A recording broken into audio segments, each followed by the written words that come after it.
प्यारे विद्यार्थियों नमस्कार। आज हम हरियाणा के नारनौल में स्थित एक महत्वपूर्ण संप्रदाय सतनामी संप्रदाय के बारे में पढ़ेंगे और इन्होंने एक बहुत ही महत्वपूर्ण विद्रोह किया था औरंगजेब की सेना के खिलाफ, जिसे सतनामी विद्रोह के बारे में के नाम से जाना जाता है। तो इसके बारे में आज हम संपूर्ण जानकारी प्राप्त करेंगे। उम्मीद करता हूँ यह जानकारी आपको पसंद आएगी। तो ये जो सतनामी संप्रदाय था, इस संप्रदाय में जाट, चमार, खाती आदि सभी जातियों के लोग शामिल थे, परंतु उन्होंने अपने जातिगत भेद मिटा दिए थे। वे सादा भोजन करते थे और फ़कीरों जैसा बाना पहनते थे, फ़कीरों जैसे कपड़े पहनते थे। सतनामी हर प्रकार के उत्पीड़न के खिलाफ थे, इसलिए हमेशा अपने साथ हथियार लेके चलते थे। दौलतमंदों की गुलामी करना उन्हें पसंद नहीं था और उनका उपदेश था कि गरीबों को मत सताओ और जालिम बादशाह और बेईमान शाहूकारों से दूर रहो। ये इनका प्रमुख ध्येय था। तो चलिए शुरू करते हैं। तो इसके सतनामी जो संप्रदाय थे, इसके प्रवर्तक कौन थे या संस्थापक कौन थे? तो संत वीरभान थे। इसके संस्थापक कौन थे? संत वीरभान थे। तो हरियाणा के दक्षिण में नारनौल है, एक कस्बा महेंद्रगढ़ ज़िले में पड़ता है। इसके पास एक बीजासर गांव है। इसके पास ही एक बीजासर गांव है। 16वीं सदी में इस गांव में वीरभान नाम का एक आदमी रहता था। वीरभान, क्या नाम था? वीरभान। वह किसान परिवार से था। वह बहुत सच्चा और भला आदमी था। भक्ति में उसकी बड़ी रुचि थी। लोग उसके भजन और उपदेश सुनने आते थे। धीरे धीरे लोग उसे भक्त वीरभान कहने लगे थे। लोगों ने उन्हें गुरु मान लिया और उनके भक्तों का परिवार बढ़ने लगा और जल्द ही वह एक संप्रदाय का रूप धारण कर लिया। तो नाम वीरभान था और गांव बीजासर था। जिला महेंद्रगढ़ था, जो आज का महेंद्रगढ़ है। और सतनामी ईश्वर के नाम को ही सच मानते थे और इसी का ध्यान करते थे। फकीरों की तरह रहते थे, इसलिए ये साधु कहलाते थे। सतनामी आंदोलन का संबंध भक्ति आंदोलन के महान संत रैदास से था। इनके जो वीरभान थे, इनकी जो शिक्षाएं हैं संत रैदास से जुड़ी हुई हैं। रैदास के एक चेला उधा था और जो उधा था वही संत वीरभान का गुरु था। इनके गुरु कौन थे? उधा नाम से एक चेला था। वीरभान किसके चेले थे? उधा। और ये जो उधा था ये किसका था? संत रैदास का था। तो चलिए पढ़ते हैं। 15 मार्च 1672 को किसानों और मुगलों के बीच नारनौल में एक युद्ध हुआ, जिसका नेतृत्व सतनामी नामक एक धार्मिक संप्रदाय ने किया था। सतनामी विद्रोह की शुरुआत एक सतनामी और मुगल सैनिक अधिकारियों के बीच झगड़े को लेकर हुई थी। विद्रोह तब भड़क उठा जब मुगल सैनिक ने सतनामी को मार डाला था। सतनामी किसान था वो, और मुगल सैनिक ने उसके सिर में लाठी मारी थी, जिससे कि उस किसान की मृत्यु हो गई। सतनामियों ने भी बदला लेने के लिए सैनिकों को मार डाला और बदले में और मुगल सैनिकों को भेजा गया। इस विद्रोह को तब कुचला जा सका जब औरंगजेब ने विद्रोह की कमान संभाली और सतनामियों को कुचलने के लिए तोप खाने के साथ 10,000 सैनिकों को भेजा। मुगलों को विद्रोह को दबाने में स्थानीय हिंदू जमींदार थे, जिनमें से अधिकतर राजपूत थे, ने मुगलों का साथ दिया, क्योंकि ये जो मुगल सैनिक थे उनके बस की बात नहीं थी इन सतनामियों को हराना। अच्छा, ये हार क्यों नहीं रहे थे? हार इसलिए नहीं रहे थे सतनामी, क्योंकि ये बिल्कुल भगवान चोले के थे। इन्हें मोह माया से कोई डर ही नहीं था, मोह माया से प्यार नहीं था। तो जिसके पास कुछ खोने के लिए नहीं है वो डर के नहीं भागेगा। डर के तो वो भागेगा ना जिसे कुछ प्यार हो किसी चीज़ से, जिसकी किसी चीज़ में मोह माया हो। तो चलिए पढ़ते हैं इसके बारे में।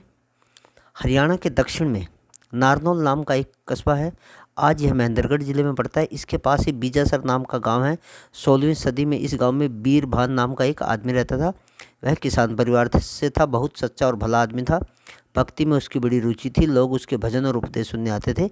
धीरे धीरे वीरभान भक्त कहलाने लगा। लोगों ने उन्हें गुरु मान लिया। बस बढ़ने लगा उनके भक्तों का परिवार। जल्दी ही खड़ा हो गया एक संप्रदाय। इसे सतनामी संप्रदाय कहा गया था। यह सन 1657 में पैदा हुआ माना जाता है।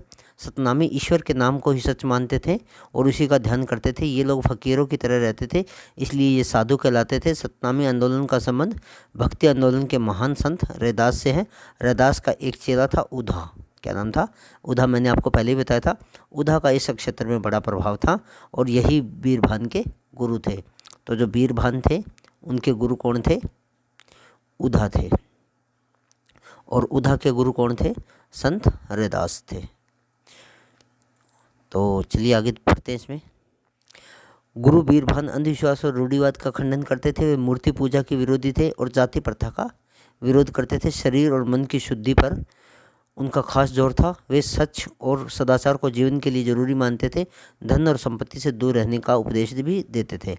सतनामी संप्रदाय में जाट, चमार, खाती आदि छोटी जातियों के लोग शामिल थे, परंतु उन्होंने अपने जातिगत भेद मिटा दिए थे। वे सादा भोजन करते थे और फकीरों जैसा बाना पहनते थे। सतनामी हर प्रकार के उत्पीड़न के खिलाफ थे। नारनौल के निकट ही सन 1672 में एक प्यादे और सतनामी किसान के बीच झगड़ा हो गया था। प्यादे ने सतनामी किसान के सिर में लाठी मार दी। किसान बुरी तरह जख्मी हो गया था। कहते हैं कि दूसरे सिपाहियों ने सतनामियों की झोपड़ियों में आग लगा दी। सतनामी इस पर भड़क उठे। लोग इकट्ठा होने लगे। उन्होंने प्यादे को पीट पीट के मार डाला और दूसरे सिपाहियों को भी पीटा और उनके हथियार भी छीन लिए। तो अब इससे आगे क्या हुआ था? सतनामियों को पाठ पढ़ाने और उन्हें गिरफ्तार करने के लिए उन्होंने अपने घुड़सवार और प्यादे भेजे, परंतु सतनामी केवल साधु नहीं थे, वे अन्याय के खिलाफ लड़ने वाले वीर भी थे। फौजदार जो था उसके लिए अपमान सहन कर पाना मुश्किल था। उसने नए घुड़सवार और सिपाही भर्ती किया। आसपास के हिंदू और मुसलमान जमींदारों और जागीरदारों से फौजें मंगवाई और सतनामियों ने भी सरकारी फौज का डर कर मुकाबला किया। वे बड़ी बहादुरी से लड़े। वे क्यों डरते? उनके पास खोने के लिए भी क्या था? सरकारी फौज के बहुत से सिपाही मारे गए। फौजदार खुद लड़ाई में शहीद हो गया।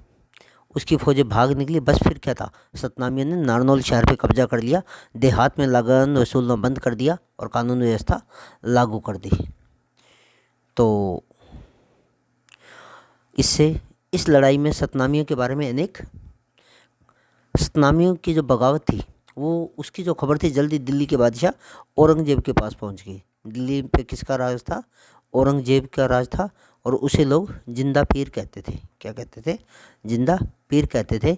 और वो टोपियाँ सिलकर अपना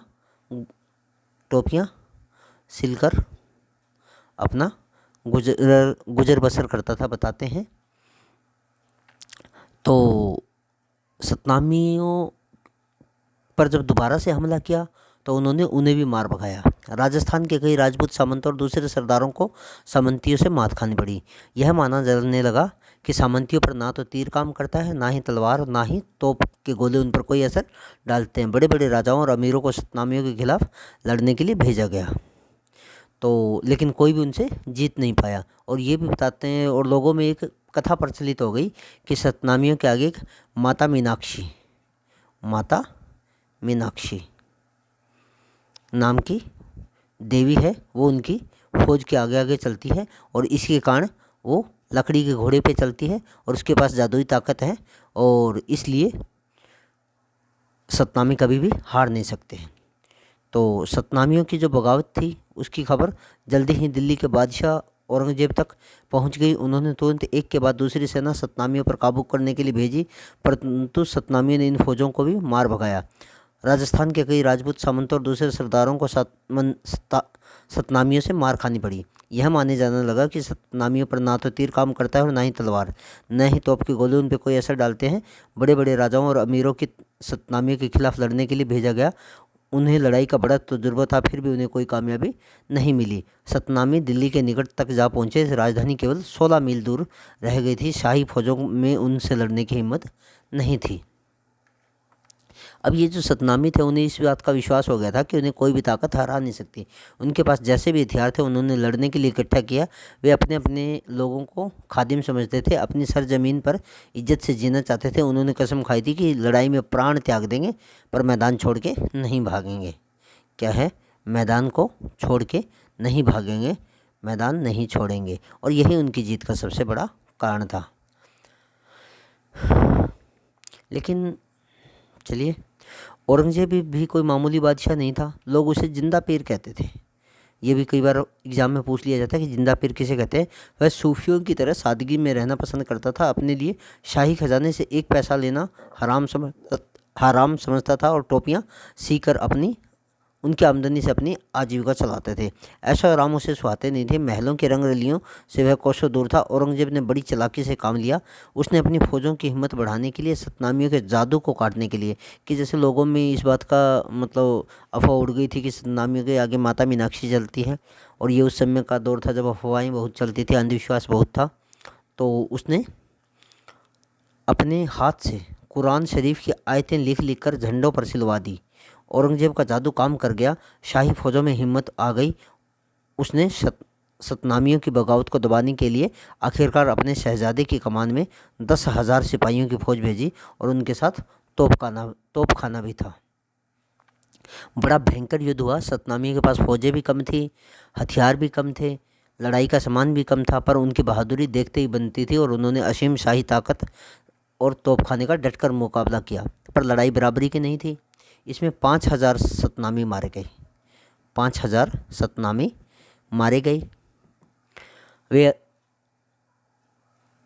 कम ही जिंदा बच पाए। मैदान छोड़कर भागना उनके असूलों के खिलाफ था।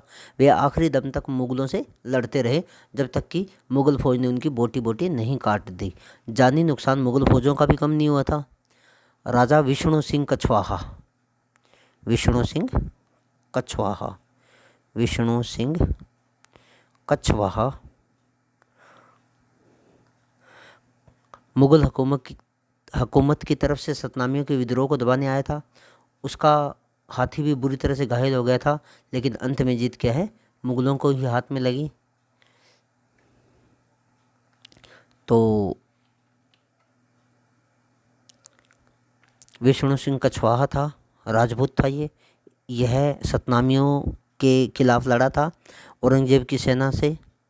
तो सतनामियों के पास फौज कम थी, लड़ाई का सामान भी कम था, पर उनकी बहादुरी देखते ही बनती थी। उन्होंने असीम शाही ताकत और तोपखाने का डटकर मुकाबला किया, पर लड़ाई बराबरी की न थी। इसमें 5,000 सतनामी मार गए, कम ही जिंदा बच पाए। मैदान छोड़कर भागना उनके असूलों के खिलाफ था। वे आखिरी दम तक लड़ते रहे, जब तक कि मुगल फौजों ने उनकी बोटी बोटी नहीं काट डाली। जानी नुकसान मुगल फौजों का भी कम नहीं हुआ। 200 शाही अफसर मारे गए। शाही फौज का काफ़ी बड़ा हिस्सा लड़ाई में मारा गया। राजा विष्णु सिंह कछवाहा मुगल हुकूमत की तरफ से सतनामियों के विद्रोह को दबाने के लिए आया था।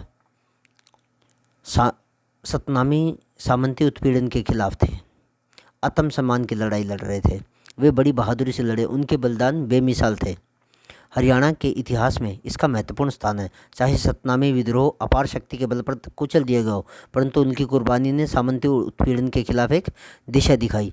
मथुरा और आगरा के जाटों ने के लिए यह एक मिसाल बन गई। वे भी साम्राज्य के जुल्मों के खिलाफ उठ खड़े हुए, क्योंकि जो मथुरा और आगरा के जो जाट वगैरह हैं, उनके इधर हमारे हरियाणा में आज भी फरीदाबाद की तरफ रिश्तेदारी है। उस समय भी रिश्तेदारियाँ थी, आपस के अंदर आना जाना था।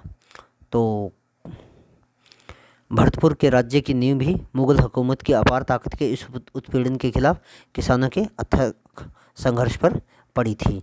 तो ये हमारा आज का लेसन है, और ये उस समय की एक पेंटिंग है, मैं आपको दिखाता हूँ। ये देखिए, ये उस समय की एक पेंटिंग है जिसमें मुग़ल सैनिकों, ये जो घोड़े पे सवार है ये मुग़ल सैनिक हैं, और जो नीचे ये बिना हथियारों के ये जो लड़ रहे हैं लाठी से, डंडों से, भालों से, ये सतनामी थे। और ये जो विद्रोह था ये हरियाणा के इतिहास का एक महत्वपूर्ण विद्रोह था। उम्मीद करता हूँ आपको समझ में आया होगा। सतनामी विद्रोह संत वीरभान थे इसके जो शुरुआती थे, इनके जो प्रारंभिक संस्थापक थे संत वीरभान थे। वो संत रैदास के चेले थे। संत रैदास का एक चेला था उधा के चेले थे रैदास का चेला उधा था, और उधे का संत वीरभान थे, और यही उनके गुरु माने जाते हैं। और बीजासर गांव था इनका। कौन सा गांव था? बीजासर गांव था। तो उम्मीद करता हूँ आपको ये जानकारी पसंद आई होगी। अगर पसंद आई तो इस जानकारी को अपने दोस्तों के साथ शेयर कर दीजिए, क्योंकि एग्ज़ाम में ऐसे प्रश्न पूछ लिए जाते हैं या इनसे संबंधित प्रश्न पूछ लिए जाते हैं। धन्यवाद। और चैनल को लाइक और सब्सक्राइब कर दीजिए ताकि आपको भविष्य में भी इसी तरह की प्रामाणिक जानकारी मिलती रहे। धन्यवाद।